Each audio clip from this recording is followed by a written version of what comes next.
கர்த்தருடைய நாமத்துக்கு ஸ்தோத்திரம் உண்டாவதாக.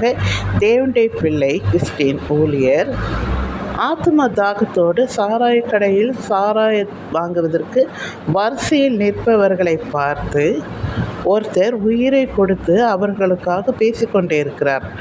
நீங்கள் மனம் திரும்புங்கள், சாராயத்தை நாடுகிறவர்களுக்கு ஐயோ, இன்றே நீங்கள் இந்த பாவத்தை விட்டு விலகுங்கள், இதனால் உங்கள் குடும்பம் எவ்வளோ வேதனைப்படுகிறது என்பதை உணருங்கள் என்று அவர் பேசிக்கொண்டே இருக்கிறார். இது யாருக்கும் நமக்கு இல்லை என்று நினைக்கிற கூட்டம் ஒரு கூட்டம். நீ என்ன வேண்டுமானாலும் சொல்லுங்கப்பா, நான் இப்படி தான் என்று மனம் போல போகிற ஒரு கூட்டம். நின்று கேட்பார் யாரும் இல்லை. அந்த ஊழியர்களுக்காக நான் ஜெபித்தேன். இந்த ஊழியருக்கு விரோதமாய் யாரும் எழும்பாதபடி இவரை பாதுகாத்து கொள்ளுங்க ஆண்டவரை, இவருக்கு எந்த ஆபத்தும் வராதபடி இவரோடு இருங்க அப்பா. ஆத்ம தாகத்தோடு பேசுகிற இந்த வார்த்தை இந்த கூட்டத்திலே ஒருத்தருக்காது இந்த ஆத்மா மனம் திரும்ப என் தேவனை உதவி செய்யும்படியான் ஜெபிக்கிறேன் ஆண்டவரே.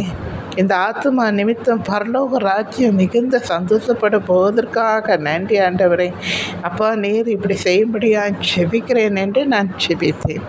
எனக்கு அன்பானவர்களே, நிறைய ஊழியர்கள் பஸ் ஸ்டாண்ட்லேயும் ரயில்வே ஸ்டேஷன்லேயும் மார்க்கெட்லேயும் நின்று சுவிசேஷங்களை சொல்வதை நீங்கள் கேட்டிருப்பீர்கள். எல்லாம் எதற்காக என்றால், ஒரு ஆத்மாவாவது மனம்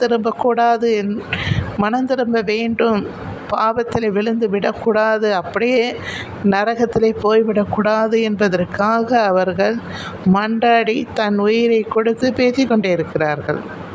என்ன வேணாலும் நடக்கலாம். இப்பொழுது மத சட்டம் வந்ததுனால அடிக்கிறார்கள், விரட்டப்படுகிறார்கள், கொல்லுகிறார்கள் என்று நாம் பார்க்குறோம் இல்லையா? அதுலேயும் அவர்கள் துணிஞ்சி செய்கிறார்கள் என்றால் எவ்வளோ ஒரு ஆத்ம தாகம். இவர்கள் எல்லாம் அப்படியே நரகத்துக்கு போய்விடக்கூடாது என்பதற்காக அவர்கள் பேசுகிறதை நீங்கள் கேட்டிருப்பீர்கள். இந்த ஊழியர்களுக்காக நீங்கள் ஜெபிங்கள். எல்லோரும் மனம் திரும்ப வேண்டும் என்பதற்காக ஜெபிங்கள். நன்றி.